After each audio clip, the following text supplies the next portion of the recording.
And Steve, I think you've seen a similar pattern in some other, in some other cases as well with some other professions. I think recently weren't you working with another business professional who had similar treatment from Liberty Mutual? Correct. It was with regards. This one was a cognitive, going to be a cognitive issue. It was post, and I've had this on a couple claims actually.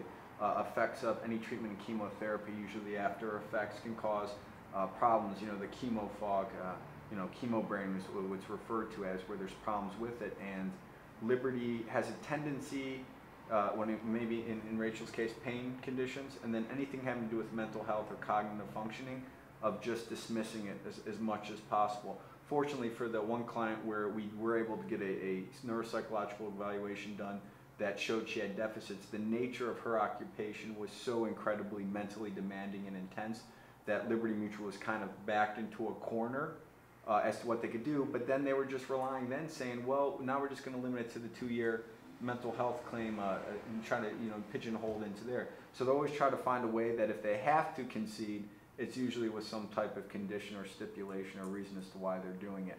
And that's what I find. And a lot, even in the most recent appeal I filed too on Liberty Mutual, it came down to neuropsychological. They didn't like mine.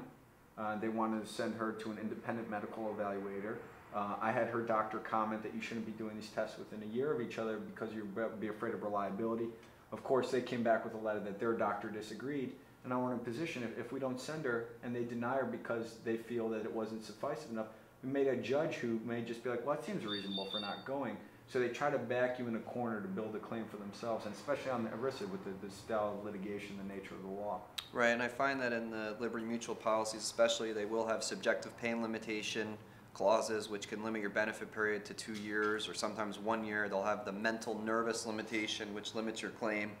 So, I mean, you really got to have, they really try to make it where if you don't have some kind of real positive findings on some kind of diagnostic testing such as an MRI or a CT scan or something like that, that they're going to basically deny your claim. Or another thing you might see very well too, especially on these 2-year limitations, and I've seen with Liberty Mutual, is if you have a pain condition, it's very common to have secondary depression issues to it. I mean, it only makes sense if you're in constant pain all day, you're probably not too happy or feeling well. They'll try to say, well, we don't think the pain condition is enough to disable you, but the depression seems bad, so we're going to approve it for the depression, so that way they can limit you to 24 months and then deny the claim that way. Well, I guess we'll, obviously we'll continue to battle them every day as we do and represent claimants around the country.